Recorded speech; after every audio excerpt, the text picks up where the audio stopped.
Tenemos la última presentación de nuestro compañero Camilo Santibáñez, que va a hablar sobre Chile y la conflictividad laboral portuario en el presente, utilizando el caso de Chile. Adelante. Gracias, Brenda. Les consulto, ¿se ve mi pantalla ahora? Sí se ve. Ah, ya, Sí, perfecto. Súper. Bueno, yo, tal cual como señala el título de la presentación, voy a hacer un breve comentario a propósito de la investigación que estoy desarrollando hace algún tiempo, que está centrada en el estudio de la conflictividad laboral en los puertos, ¿no? En un periodo súper reciente, y además está centrada en el caso de Chile, ¿no? Yo me imagino que ustedes están al tanto de que Chile está en este lado del Océano Pacífico que están viendo, y seguramente han escuchado hablar del puerto de Valparaíso, ¿no? Que es el puerto más cosmopolita de Chile, diría yo, el que más se conoce en otros lugares. Pero lo cierto es que, y no solo en la actualidad, ¿no? La geografía misma de Chile, que es la que están viendo ahora en la pantalla, implica que exista una cantidad de puertos a lo largo de la costa chilena, que muchas veces, por la mercancía que movilizan, ¿no? Son tipos de mercancía súper diferentes. En el caso de la parte norte, en su mayoría son puertos que movilizan productos minerales, ¿no? Que, como se imaginarán, y específico en el caso del cobre, tienen una muy alta valía, ¿no? Económica, y que en el caso del sur, pero específicamente donde aparece el número 9 allí, si ven el recuadro, no el mapa, se van a dar cuenta que hay 4 puertos juntos en una zona muy concentrada, que es una zona forestal, ¿no? Eh, y que en el caso de la zona centro, donde están reunidos los números 6, 7, 8, donde se encuentra Valparaíso, el puerto más importante no es Valparaíso, ¿no? Sino que es San Antonio. De modo que uno tiene ciertamente una representación como de el puerto de Chile, como, que es Valparaíso. Lo cierto es que esta es una cuestión bastante más compleja, ¿no? Como les decía, tanto actualmente como en otros momentos históricos. De hecho, en el periodo que yo estudié en mi investigación anterior, lo que hago es centrarme en los puertos del norte, en un periodo que lleva el nombre de ciclo salitrero, precisamente porque eran puertos que exportaban ese mineral y tenían una relevancia mucho mayor que la de los puertos de la zona central y de la zona sur, ¿no? Que es a fines del siglo XIX y comienzos del XX. Pero, volviendo al tema que trata la presentación de hoy, se, se debiese considerar como un gran problema general el hecho de que si uno miraba las noticias, como por ejemplo esta que es del año 2018, las noticias en la prensa económica, y se fijaba en algunos recortes en particular, uno podía toparse con problemas como los siguientes, ¿no? Voy a leer solo el primer recuadro. Entre el 2010 y el 2014 se registraron 312 días de huelgas portuarias en América Latina. Y de ese total, como pueden ver ahí, prácticamente la mitad ocurrieron solamente en Chile, ¿no? O sea, es decir, el problema de la conflictividad laboral tiene un carácter superlativo en términos continentales en el caso chileno, como a ese nivel, ¿no? Y además aparecían otros elementos, porque como les decía, esta huelga es del 2018, como por ejemplo, una vez fuera de ese ciclo, ¿no? Aparecen comentarios como el segundo, que ocurren huelgas. Terminal Pacífico Sur está precisamente en San Antonio, ¿no? Que les comentaba que era el puerto más importante de Chile en este momento y en esos años. Eh, Huelgas como la que figura allí, que tienen un mes de duración, ¿no? Entonces, no solamente es una conflictividad reiterada, sino que además es una conflictividad que tiende a prolongarse en el tiempo, lo que, tratándose de puertos, que es lo que estamos hablando hoy día, tiene evidentemente un carácter de daño mucho más relevante sobre todo el circuito económico importador, tanto como exportador, ¿no? Y al calor de este mismo proceso de huelgas y de paralizaciones, lo que uno podía leer en la prensa era algo que, para quienes no estuvieran familiarizados con la temática de investigación de los trabajadores portuarios, eh, seguramente podía ser bastante sorprendente, ¿no? Uno leía en esta nota de prensa que les estoy mostrando ahora, que corresponde al 2014, quien habla es un empresario, ¿no? Los dirigentes sindicales que tienen el control de la nombrada, ¿no?, que es la nominación de quienes trabajan a diario en los puertos, tienen el poder de sancionar a aquellos trabajadores que no hayan seguido el camino que el dirigente quería, lo que es grave y les entrega a ellos, a los dirigentes, un poder muy grande. Entonces, ya solo con esto que le estoy leyendo, uno podría inmediatamente articular como pregunta, ¿cómo es posible que en un país como Chile, que se caracteriza por tener una economía primario exportadora, en un periodo posterior a una dictadura como la de Augusto Pinochet, que tuvo entre sus ejes, por cierto, la transformación de todas las relaciones laborales de forma favorable al empresariado, puede ocurrir, ¿no?, que los dirigentes sindicales, y asumiendo toda la mala intención de la forma en la que está planteado ese párrafo, ¿no?, al escribirlo un empresario, controlen el trabajo y quienes interactúan, por ende, en el nervio más delicado de la economía del país, ¿no? Porque lo que está, y allí lo pueden ver en el titular de la nota de prensa, donde aparece entera la página, literalmente esa capacidad de nombrar era, deducían los empresarios, lo que permitía a los dirigentes manejar los sindicatos y por ende hacer huelgas como las que les mostraba anteriormente, ¿no? Huelgas de un mes de duración, más encima en un periodo de alta exportación de productos perecibles como la fruta, etcétera, etcétera, ¿no? Entonces, ya solo si uno se topara con este par de noticias que les estoy mostrando, uno tendría que sospechar bastante, ¿no? Si uno además se fija en el contenido de las reivindicaciones o en el contenido de la demanda de los trabajadores en este periodo de huelgas reciente, uno se encuentra con cuestiones bastante terribles, ¿no? Por ejemplo, si uno mira el puerto económicamente más relevante en este periodo, que es el principal puerto exportador de cobre concentrado del norte, que es Mejillones, uno se da cuenta que los operarios de las grúas, que uno debiese pensar, debiesen ser los más profesionalizados dentro de los obreros del terminal, se quejaban de que no tenían no solamente un lugar para comer, ¿no? Los trabajadores comían literalmente en las bodegas de los barcos con un montón de productos tóxicos, sino que además ni siquiera podían ir al baño y tenían que orinar en botellas, ¿no?, como para no dejar de trabajar. Insisto, estoy hablando del mayor puerto exportador de cobre concentrado del país exportador de cobre, ¿no? Y asimismo, uno podía encontrarse con una gran cantidad de demandas que tenían que ver con la inestabilidad, y al escuchar a los trabajadores se repetía permanentemente lo que ellos llamaban la ley maldita, ¿no?, que era una ley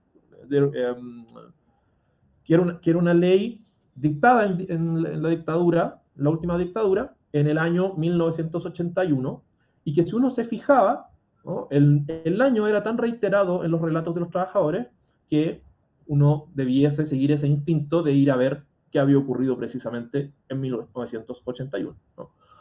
Y con lo que uno se topa es que lo que la dictadura hace, ¿no?, el gran golpe que le da al sector portuario, es especialmente derogar el control que los sindicatos tenían sobre la nominación de las cuadrillas, ¿no? Sí. Esto fue inicialmente muy problemático, como aparece en la hoja derecha de la pantalla ahora, ¿no? O sea, hubo que poner fuerza militar y policial a resguardar las entradas de los puertos, es el puerto que aparece ahí es San Antonio, ¿no? Pero además, al derogar ese control que los sindicatos tenían sobre el trabajo, lo que ocurrió fue, primero, liberalizar el acceso al trabajo y por ende, con índices de cesantía gigantes en ese momento, en 1981, que todo el mundo pudo tener acceso a trabajar en el puerto, lo que obviamente hizo bajar los salarios de una forma brutal. Todos los registros que al menos yo he podido encontrar hablan de un descenso del orden del 80%, ¿no? Y que, por cierto, tuvo como consecuencia lo que ustedes están viendo en la hoja izquierda de la pantalla, que es una accidentabilidad, ¿no?, en un sector particularmente delicado y riesgoso, que terminó implicando que los trabajadores que estaban sindicalizados y habían perdido su prerrogativa de tener ese acceso privilegiado al trabajo, terminaron organizándose entre ellos y yendo a ofrecer su fuerza de trabajo directamente con las empresas navieras, ¿no? Y bueno, como les decía, circunstancias que les estaba comentando implicaron que en nuevas condiciones, con un salario muy a la baja, sin tener tampoco la fuerza para poder negociar esas condiciones, los trabajadores que habían sufrido ese proceso de precarización y de ataque directamente a sus, y no solamente al salario, sino también a las especialidades, etcétera, etcétera, no tuvieron otra opción que acudir a esta forma de autoorganización, de formación de cuadrillas, ¿no?, especializadas para ofrecerla a las empresas. Lo que nuevamente vuelve a plantear la pregunta o la interrogante de esta suerte de recurso por parte de los trabajadores, ¿no?, para haber tenido esta iniciativa, digamos, de esta forma. Y que además se asentaba en una cuestión bastante sin precedentes, que es que, y esto le va a hacer sentido a todos quienes aquí estudian trabajadores portuarios y marítimos, los sindicatos preexisten a las empresas, ¿no?, en el sector portuario, ¿no? Y por ende, la capacidad de organización sindical sigue teniendo ese efecto, aun cuando los sindicatos en estricto rigor ya no existan en términos formales, ¿no?, o no tengan ningún poder. Y por ende la organización del trabajo, pero también la forma de conseguir prioritariamente ese trabajo, fue algo que siguió ocurriendo, ¿no? De allí que esa reclamación del empresariado en los años 2012, 13, 14, fuera precisamente contra los dirigentes que, decían los empresarios, controlaban esa nominación de acceso al trabajo, ¿no?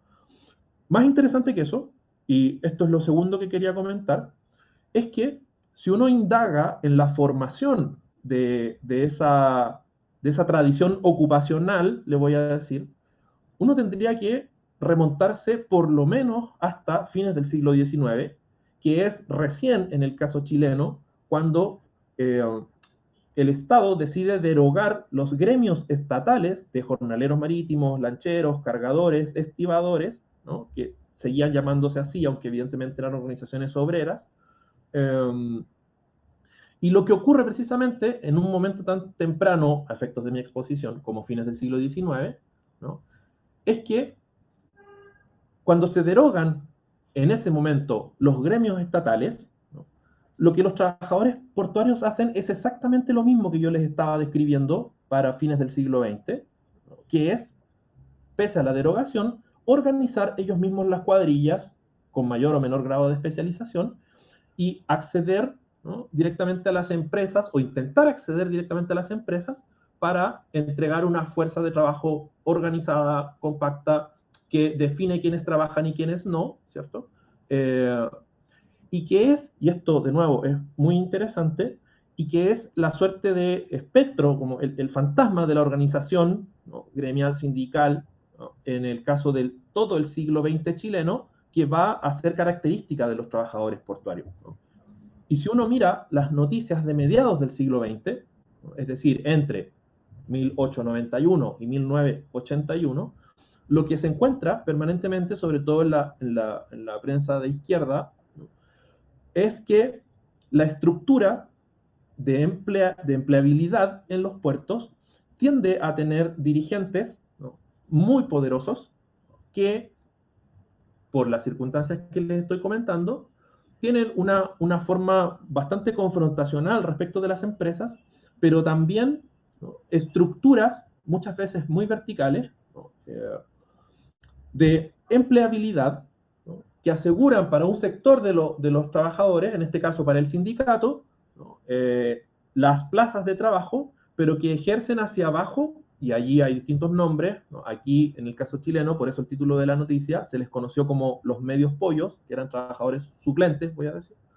También se les llamaba pincheros, que eran trabajadores que solo podían acceder al trabajo si es que el sindicato los nominaba, ¿no?, y para ello tenían que ceder parte del jornal, parte del salario, y que va a tener también esta connotación que les estoy mostrando ahora, ¿no? Esa asociación tan común y, diría yo, casi mundial, muy asociada a la película Nido de Ratas, ¿no?, o On the Waterfront, que es el nombre original, que asocia permanentemente como la extorsión, ¿no?, la mafia, etcétera, etcétera, a los dirigentes y a los sindicatos portuarios casi alrededor del mundo. Por lo tanto, y este es el redondeo que quería hacer de la presentación de hoy, estudiar la conflictividad laboral en el caso actual en Chile, pero yo me atrevería a decir que en muchos otros lugares, si es que no en todos, los que tengan una tradición de estas características, implica volver a una máxima historiográfica que planteaba Pierre Nora, ¿no? Que por cierto no estudia trabajadores ni estudia portuarios, que era señalar que la particularidad historiográfica de estudiar el presente es desmontar, ¿no?, todo aquello no acontecimental que está en el acontecimiento, ¿no? Y yo creo que el caso portuario en particular, sea en el país que sea, como mencionaba, tiene esa característica, ¿no?, y por ende es una muy buena recomendación, que es activar cuestiones que literalmente son seculares, ¿no?